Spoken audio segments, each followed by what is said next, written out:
E portanto,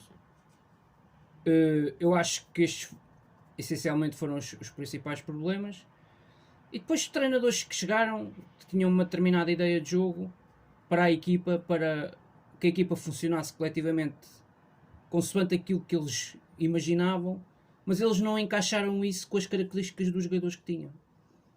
Não é? Eu acho que, quer dizer, percebeu-se rapidamente que o Lionel Pontes teve esse problema e depois também o próprio Jorge Silas.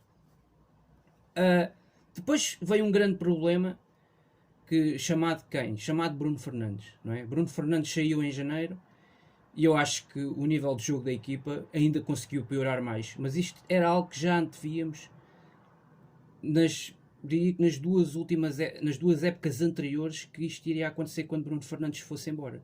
Bruno Fernandes era só o melhor jogador da Liga Portuguesa nos últimos 2 ou 3 anos. Tranquilamente. Quer dizer, é um jogador que marca 30 golos numa época, ou 30 e tal golos numa época, que faz a quantidade de assistências que ele fazia todas as épocas. A forma como ele se vê hoje que é decisivo até no Man United. Rapidamente como ele se intrusou e como ele facilmente passou a render num clube com problemas e difícil como é o Manchester United no atual momento do futebol dos Red Devils. Quer dizer, e a facilidade com que ele chega ali, com que ele é capitão de equipa, porque ele também era assim no Sporting, não era? Ele já era isto no Sporting nos últimos anos e tinha uma preponderância tremenda e de facto era o jogador com o melhor rendimento da equipa, sem dúvida nenhuma. Se bem que em alguns jogos da época passada ele próprio não conseguiu, nem sempre conseguiu carregar a equipa às costas, porque realmente o resto da equipa esteve sempre muitos furos abaixo daquilo que era exigido num clube desta dimensão e em determinados jogos onde o Sporting tinha a obrigação de fazer muito melhor. Dito isto foi o descalabro total, a perda de jogadores importantíssimos como Base Doce de Bruno Fernandes e Rafinha, por exemplo, muito contribuíram para a época desportiva de 2019-2020, que foi uma das piores, diria que desde 2013, um ano em que o Sporting também teve 3 ou 4 treinadores e terminou no 7º lugar da Liga. Desde essa altura que eu não via uma época destas. De resto temos terminado sempre entre os 3 primeiros e na Europa temos passado sempre pelo menos as fases de grupos da Liga Europa, à exceção da época passada, em que por esta altura estávamos com 11 pontos, uma diferença brutal em comparação com esta época, em que à 7ª jornada temos só 19 pontos, então uma diferença tremenda, que também se prendeu com 2 derrotas que tivemos em casa o ano passado e que foram inesperadas, não é? Eu lembro-me há uns anos recentemente, eu ver uma estatística em que o Sporting em casa, nem com o Porto nem com o Benfica perdia, chegou a estar 2 anos sem perder jogos em casa para o campeonato, e o ano passado, à 7ª jornada, tínhamos 2 derrotas em casa, com o Rio Ave e com Boa Vista, com o Rio Ave e com o Famalicão.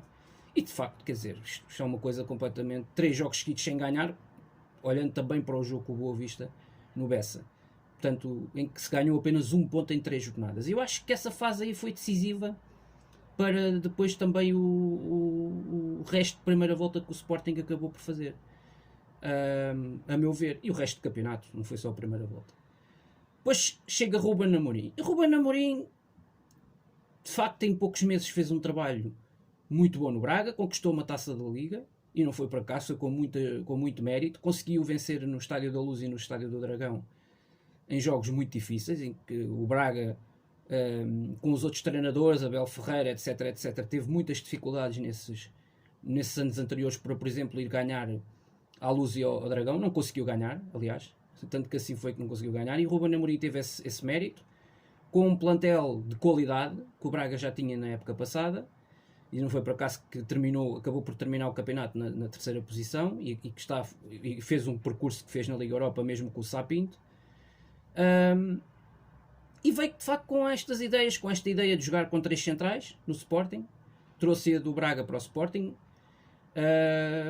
Eu acho que o Sporting melhorou, não é? Embora nos jogos com capitais da ponta final do campeonato acabasse por falhar o objetivo de, no mínimo, de ficar no 3º lugar, que é onde o Sporting tem ficado mais vezes nos últimos anos.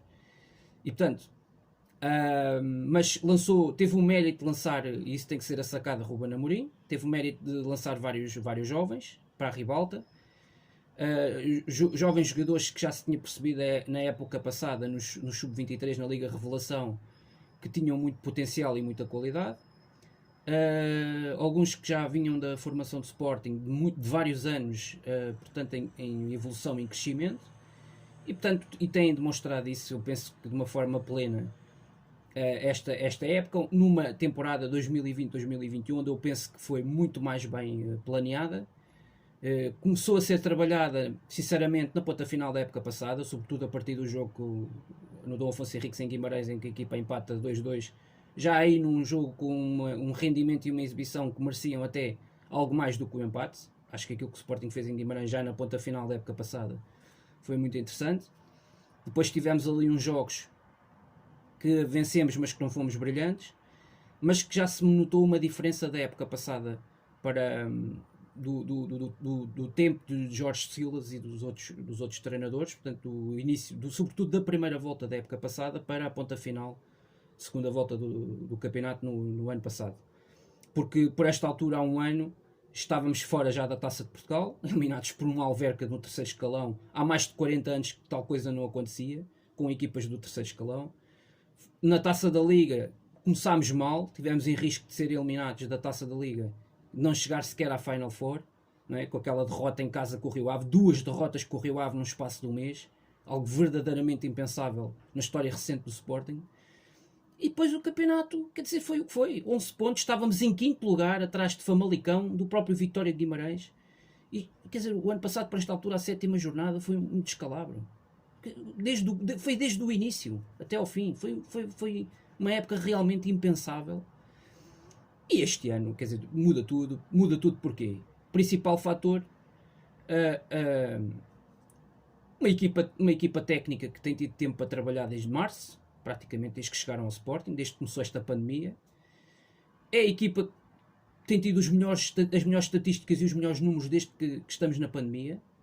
O fator de não haver público contribui de uma certa forma para este momento do Sporting, porque o público em Alvalade nos últimos tempos não era benéfico, sobretudo por causa desta guerra interna que está instalada entre as claques e a direção, não é?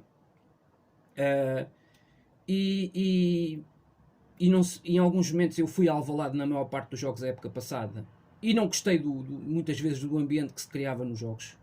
Era sempre um ambiente de guerrilha, de tensão permanente, constante. Isto também não foi bom para os jogadores de futebol. Também chegava ao relevado, a meu ver, na minha opinião. E portanto o Sporting viveu sempre também neste clima de guerrilha permanente e constante na época passada. Que não era normal vermos isto nos adeptos e nos sócios, das claques sobretudo. Este ambiente que se criava. As claques têm que servir em todos os clubes, na minha opinião, fundamentalmente para apoiar e não para destabilizar. Eu acho que as claques do Sporting no ano passado, sobretudo, em alguns momentos destabilizaram muito mais. Eu fui a Assembleias Gerais do próprio Sporting, no pavilhão João Rocha, em que voltei a ver isto. Quer dizer, uma destabilização, um clima, uma batalha campal que se gerava muitas vezes dentro das próprias assembleias. Assembleias 2-3 horas em que o ambiente era de cortar à faca. Quer dizer, isto não é nada benéfico nem nada bom para o clube. Nada bom, quer dizer. E depois, a meu ver, a contratação de jogadores. Quer dizer, acho que Varandas, penso eu, aprendeu de facto com os erros que foram cometidos há um ano com a aquisição de jogadores. Porque a contratação dos jogadores foi muito cirúrgica. O Sporting, sem ter 90 milhões para gastar, nem 65 como teve o Porto, como tiveram o Benfica este ano e o Porto o ano passado, fez um plantel muito mais equilibrado em todas as posições, olhou para todos os setores e, do meu ponto de vista, reforçou cirurgicamente, com muito critério e com muita qualidade. E também isto teve mérito, obviamente, de Ruben Amorim, que teve, acredito eu, sem dúvida nenhuma, que teve muita responsabilidade em alguns destes reforços que chegaram. Reforços do mercado interno. Gostaria de focar isto. Jogadores que brilharam na Primeira Liga a época passada, em diversos clubes, e claramente acrescentaram a este Sporting muita qualidade. Tivemos o acidente na Liga Europa, de facto, com o Lask Linz. Foi um jogo que correu tudo mal nessa noite. Mas eu consegui captar algo que foi muito importante neste jogo. Neste jogo com o Lask, que foi a reação no fim do jogo. Enquanto que vê-se em Portugal neste momento outros treinadores que ganham milhões e que vêm no final do jogo justificar, ou é por causa dos adversários que fazem muitas faltas, ou é porque um treinador da equipa grande que vai confrontar o trio de arbitragem no final de um jogo em que perde e perde bem justamente, e ainda vem falar de arbitragem no fim do jogo, com um descaramento total. E eu, no Ruben Amorim, não vejo nada disto. Não vi o Ruben Amorim com desculpas. Perdeu com o Lask Linz, foi eliminado da Europa.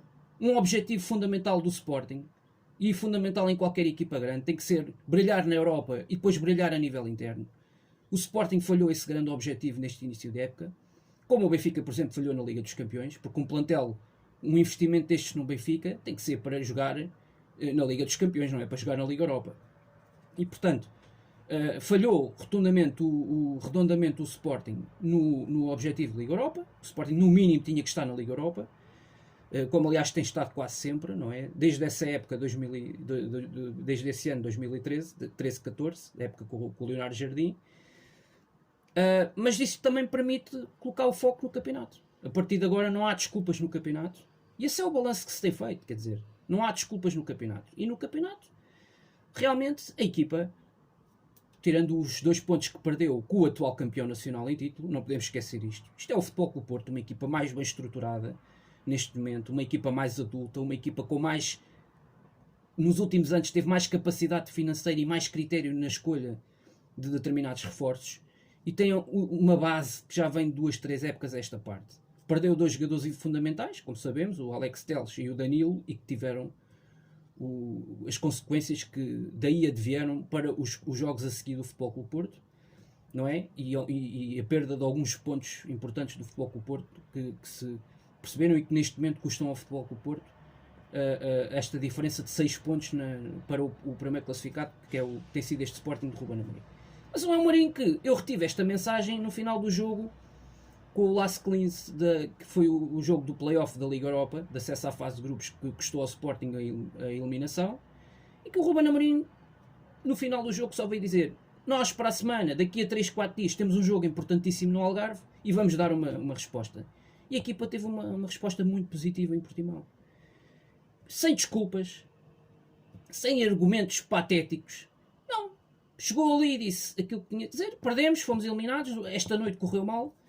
O Sporting também tinha algumas baixas de peso para esse jogo nessa altura, e aquelas baixas Covid, aquele início de época completamente atípico, e que nos poderia claramente ter prejudicado. Mas a equipa deu uma grande resposta em Portimão, faz dos 15 minutos melhores que eu vi do Sporting esta época, com grande intensidade, grande qualidade, jogadores claramente comprometidos, e tem dado uma excelente resposta, a meu ver, no